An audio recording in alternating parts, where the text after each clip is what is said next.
We begin this morning with Congressman Ron Paul. The polls, Mr. Paul, suggest that you are now in the thick of it out in Iowa, basically in a statistical tie with Romney, with Kaine, and with Mr. Gingrich. So I want to ask you some questions now that you're among the front runners. We need to know more about your positions on the issues. And I want to start with foreign policy, because your statements over the years, posted on your website and elsewhere, some of the things you have said in the debates, suggest that you believe that 9/11 happened because of actions that the United States took.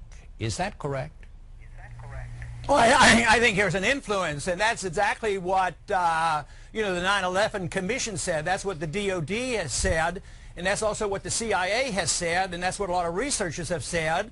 And just remember, immediately after 9/11, we removed the base from Saudi Arabia. So there is a connection. That doesn't do the full explanation, but our policies definitely had an influence. And you talk to the people who committed it and those individuals who would like to do us harm, they say, yes, we don't like American bombs to be falling on our country, and we don't like the intervention that we do in their nations. So to deny this, I think, is very dangerous. But to argue the case that they want to do us harm because we're free and prosperous, I think is a very, very dangerous notion, because it's not true. Well, I would question the import of what some of those commissions found that you cited there. But basically what you're saying, Mr. Paul, is that it was America's fault, that 9/11 happened, and it was our fault that it happened.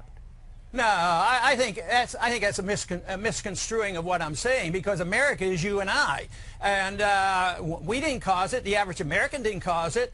But if you have a flawed policy, it may influence it. When Ronald Reagan went into Lebanon, he deeply regretted this, because he said if he'd have been more neutral, those Marines wouldn't have died in Lebanon, because the policy was flawed. The same thing that McNamara said after the Vietnam War, and he wrote in his memoirs that, if he would have changed, if we don't learn from our policies, it won't be worth anything. So I'm saying policies have an effect, but that's a far cry from blaming America. Well, I mean, in America, you're supposed to be able to criticize your own government. You're supposed to be able to criticize your own government without saying you're un-American. But that's what the implication is. But what you are saying, it was the government's fault. That basically is what you are saying. Let me move on from something else. I'm saying the policymaker's fault. The policymaker's fault. Contributed to it. All right. Contributed to it. Let me ask you this. Am I correct that your idea of how to discourage Iran from building nuclear weapons is to be nicer to Iran's leaders?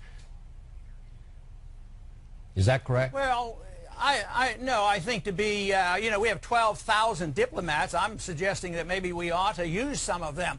But just think of how we prevented a nuclear war with the Soviets when the Soviet missiles were put in Cuba. We didn't say we're going to attack you. Kennedy and Khrushchev talked, and they made a deal. You take your weapons out of Cuba, we'll take them out of Turkey. That's the kind of talk that I want. I think the greatest danger now is for us to overreact, and this is what I'm fearful of. Iran doesn't have a bomb. There's no proof. There's no new information regardless of this recent report. And for us to overreact and talk about bombing Iran, that's much more dangerous. We got the Libyans to get rid of their nuclear power and their nuclear weapons, and look at what happened to them. So we got to understand that. May I interrupt just for a second? No one has suggested in the U.S. government that we are going to bomb Iran. What they have said is that we're going to impose very tough sanctions. You are against sanctions on Iran. Is that correct? Yeah, because sanctions are the initial step to war. I was opposed to all the sanctions for 10 years and the bombing that was occurring with Iraq, because I said it would lead to war. But if you say nobody's suggesting it, why don't you listen to the debates? I mean, listen to some of the other candidates. May I correct you? I am listening to the debates. I know there have been some candidates who've talked about that, including Mr. Romney. The United States government has not said we're going to bomb Iran. I mean, that's just a fact. No, obviously they haven't said that. But the implication is nothing is off the table. You've heard those statements. Well, yes. All right.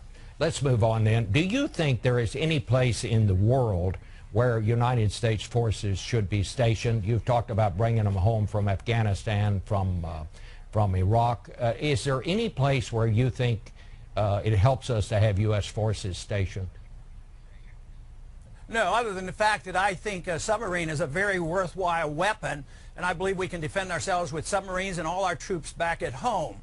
This whole idea that we have to be in 130 countries and 900 bases, now they've just invented a weapon that can hit any spot in the world in 1 hour. So what's this idea? This is old-fashioned idea that you have to keep troops on 900 bases around the world. It makes no sense at all. Besides, we're bankrupt. We can't afford it anymore. So you would, if you were president, you'd bring home the troops from Japan, you'd bring home the troops from South Korea? You would? Okay. Absolutely, and the people are with me on that, because we can't afford it. It would save us a lot of money. All those troops would spend their money here at home, and besides, those troops overseas aggravate our enemies, motivate our enemies. I think it's a danger to our national defense, and we could save a lot of money cutting out the military expenditures that contribute nothing to our defense. All right, let me ask you about some domestic things. Your plan to get the country back on a firm financial footing is to close, including, among other things, the Department of Education, the Department of Energy, Commerce, Interior, Housing and Urban Development. You would cut back the federal workforce by 10%. You've also suggested we should close FEMA, which is the Emergency Management Agency. I have to ask you this. What do you do about all the things that those agencies control, run, supervise? For example, what happens to the national parks if you close the Department of the Interior? Do we just let them go by the by, or what?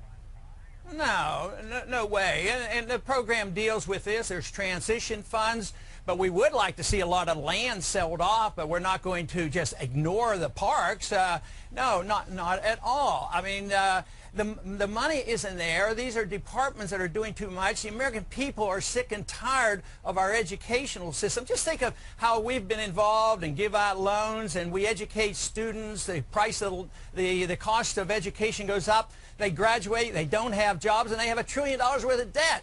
We have to question that. This country's in bankruptcy. We have to deal with it. We can't remain in denial. And that is my argument, and believe me, this is why I'm getting a good reception on the campaign trail. All right. Well, we want to thank you for coming on this morning and for answering the questions. Ron Paul, thanks for being here this morning.